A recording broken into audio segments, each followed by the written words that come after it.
wine. That's what I'm going to cover today's video.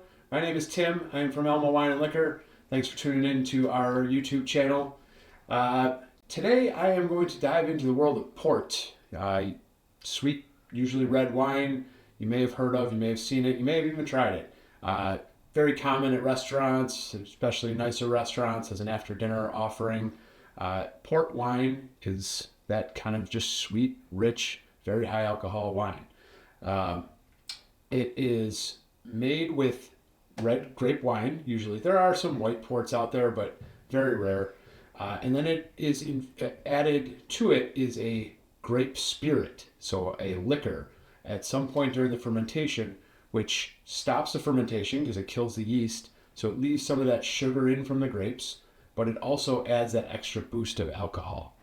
So where did this come from? Why did they start adding hard liquor to wine?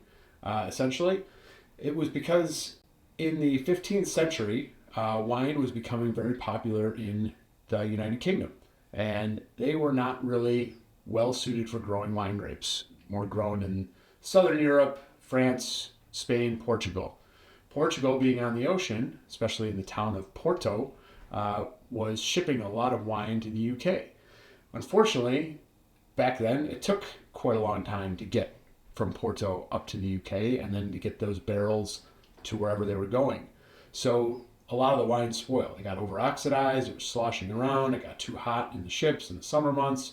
So they discovered that if they added some hard liquor to it, some alcohol, grape spirit, that it would preserve the wine, make it last longer. And they got a little extra buzz out of it, so of course they liked it. So that was kind of the origination of port, and it's been going on for centuries since then.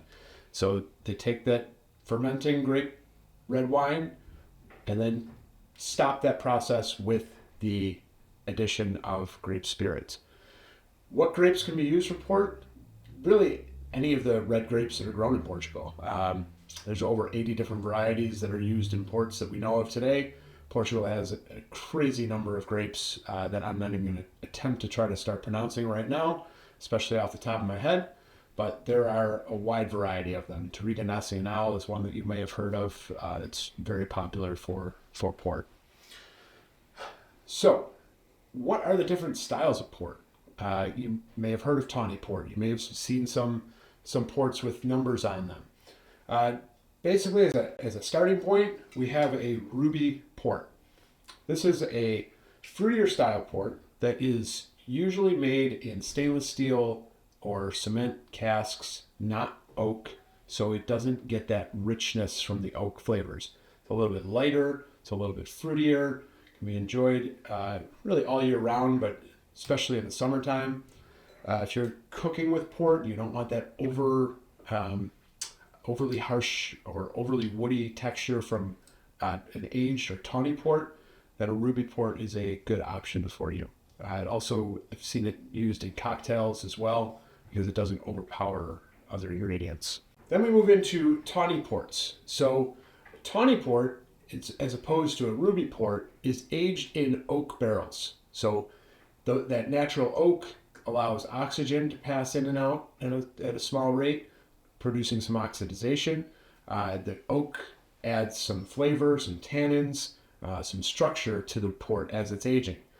Tawny ports can just be labeled tawny port, or they can come with age statements. So here's a 10-year tawny aged port. 10 years in oak barrels.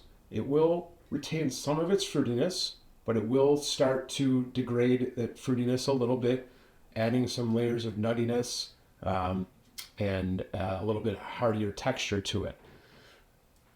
Jumping up to a 20-year port, you'll get even more nuttiness, more richer body. That fruit will be almost dissipated completely, but you will get more like a dried out fruit, so like raisins and dried figs and things like that. Just think about if you left a piece of fruit sitting on the counter for 20 years. It might be excessive, but it'll start drying out. That moisture evaporates, and you're left with that really rich, intense flavor left. So it goes up from there, 30 or 40 or 50 year ports that will just continue to increase that dried fruitiness, if any fruit left at all, really hearty, rich texture, and big nutty flavors. Separate from the Tawny ports, we also have late bottle vintage ports. So you'll see on this bottle, there is actually a vintage year, 2017. Vintage in the wine world just refers to the year that the grapes were harvested. So the grapes for this wine were harvested in 2017. Not all years produce a vintage year port. So port makers will only put a vintage, a year date on the label if it was an exceptionally good year for harvesting. So they have exceptionally good quality grapes, so they decided to produce a vintage port. This is a 2017.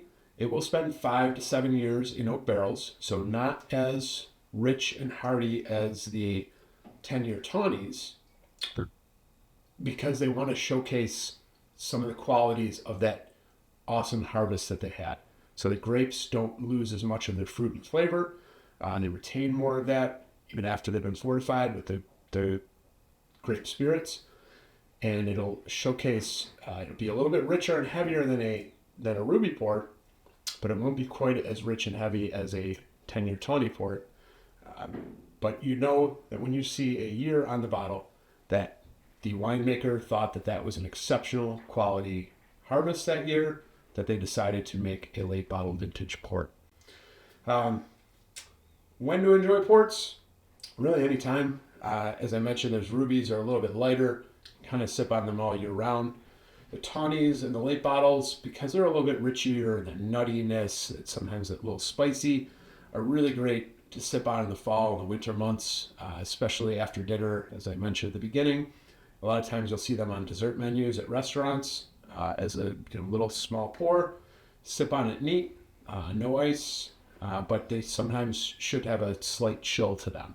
Not excessively cold, but just serve slightly chilled. No ice, no mix, unless you're making some kind of crazy cocktail with them. So that is it with our port wines, which is a fortified wine from Portugal that is made usually with red grapes and then added some kind of grape spirit to it to kill that fermentation and make the wine stronger and last a lot longer. Hope you found this enjoyable. If so, please hit that subscribe button, the like button, and share this with a friend. Leave a comment below, ask some more questions. I'd love to get deeper into port or other fortified wines in the future. Thanks for watching. Cheers.